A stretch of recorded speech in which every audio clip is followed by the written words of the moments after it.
Hi, I'm Lena, and welcome to Super Data JP, the channel where we turn Japan's real estate and cost of living numbers into answers you can actually use. Every video here is built on verified government data, not opinions, and not guesses. Whether you're planning to invest, relocate, or just curious what life in Japan really costs, you're in the right place. Let's get into today's numbers. If you worked in Japan and paid into the pension system, you can claim a refund when you leave for good. But the payout formula only counts your first 5 years of contributions. Everything after that is simply dropped. And even the part you're owed can lose over a fifth of its value if you skip one piece of paperwork before you board the plane. Second video in our banking, investing, and pension series. Last time, NISA eligibility and the PFIC trap for US citizens. Today, the lump sum pension refund, and the 2 ways foreign workers leave money on the table. Japan's public pension system has a lump sum withdrawal payment, Dattai Ichijikin, built specifically for foreign workers who paid in but won't stay long enough to collect a Japanese pension later. To qualify, you're not a Japanese national, you contributed for at least 6 months, you've moved out and deregistered your residency, you've never received a pension benefit, and you file within 2 years of leaving. One more condition that surprises people, your total enrollment period has to be under 10 years. Hit that mark and you're no longer eligible for the lump sum, you qualify for an actual pension instead, paid out later in life. All of that sounds fair enough. Here's where it stops being fair. The natural assumption is that more years of work means a bigger refund when you leave. The longer you pay in, the more you get back. For the lump sum payment specifically, that assumption is wrong past a certain point. Picture 2 people leaving Japan on the same day. One contributed for 5 years. The other contributed for 10. Under the current rules, they get paid the exact same amount.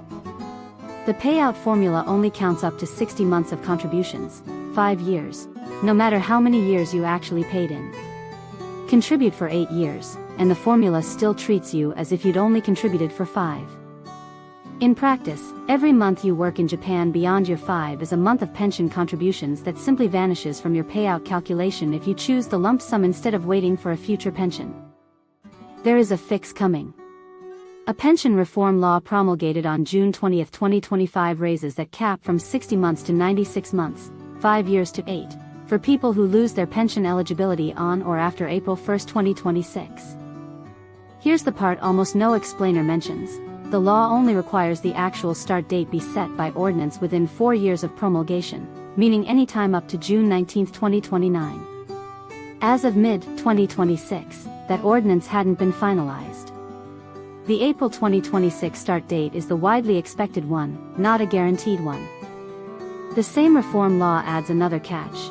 If you leave Japan while holding a valid re-entry permit, you won't be able to claim the lump sum at all until that permit expires. The same restriction we covered on IDACO lump sums in the last video. There's a second trap layered on top of the first, and it depends on which pension system you were enrolled in. If you were only enrolled in the national pension, common for the self-employed or those on certain visa categories, your lump sum isn't taxed at all. A reference case, at the 17,510 yen a month rate in effect now, 5 years of contributions pays out roughly 525,000 yen, about $3,241, tax-free. Most foreign workers, though, are enrolled through their employer and employee's pension insurance, and that lump sum works completely differently at tax time. When employee's pension pays out to someone who's already left Japan, it automatically withholds 20.42% at the source, income tax plus the reconstruction surtax, before the money ever reaches your account. That 20.42% is a flat non-resident withholding rate, applied automatically regardless of your actual income level. For almost everyone, it's far more tax than what you'd actually owe if the payment were assessed properly. The good news, that withheld amount is largely recoverable. The bad news, recovering it requires a specific filing most people never hear about, a return under the Selective Taxation of Retirement Income rules, filed as a non-resident. Filing that return requires a registered tax administrator in Japan acting on your behalf, and you have to appoint one and file the notification with the tax office before you leave, not after. Skip this step, and there's no one authorized to file the refund claim for you once you're gone. With a tax administrator in place, you file a non-resident tax return electing the retirement income taxation method after receiving your lump sum payment. Handled correctly, most people recover a substantial share of that 20.42% withholding. Picture two co-workers, both enrolled in employees' pension for 6 years, both leaving Japan the same month. One appoints a tax administrator before departure and files the retirement income return afterward, recovering most of the withheld tax. The other skips it, either because no one told them or because it felt like one more form in a stressful move. They keep the same lump sum on paper, but walk away with roughly a fifth less in their pocket. So the two pensions create two different traps. National pensions lump sum is capped by months but never taxed. Employees' pensions lump sum is capped the same way and taxed at the source unless you plan ahead. This hits company employees on standard work visas hardest, since most are enrolled in employees' pension by default through their employer, not something most people choose or even notice during onboarding. Freelancers, some spouse visa holders, and certain students are more likely to be in the untaxed national pension system instead. Before you leave Japan for good, confirm how many months you've contributed and which pension system you're in. If you're near the current cap, understand that extra years may not add to your lump sum. Appoint a tax administrator before departure if you're an employee's pension, and file your claim within the 2-year window after your move-out date. Timing matters both ways here.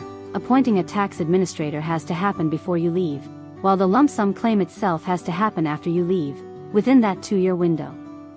Miss either deadline and there's no simple do-over. This connects directly to what we covered in the NISA video. iDeCo's lump sum withdrawal rules and this pension lump sum both got touched by the same 2026 reform law, and both involve deadlines that are easy to miss if you're focused on the logistics of actually moving. None of this replaces a real consultation. Pension and cross-border tax rules interact in ways that depend heavily on your specific enrollment history. A specialist can confirm your exact numbers before you file anything. The lump sum refund is real money you're entitled to. Whether you collect all of it depends on decisions you make before you ever board the plane home. Quick recap: you need 6+ months enrolled and under 10 years total. The payout currently counts up to 60 months, rising to 96 months once the reform takes effect. Employees' pension withholds 20.42% unless you appoint a tax administrator before leaving, and you have 2 years after departure to file. That's what actually determines how much of your Japanese pension contributions you get back.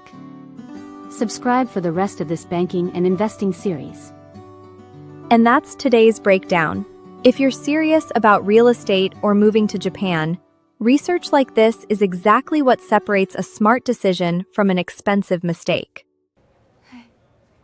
Subscribe so you don't miss the next deep dive, and drop a comment if there's a city or word you want us to cover next. Thanks for watching, and I'll see you in the next one.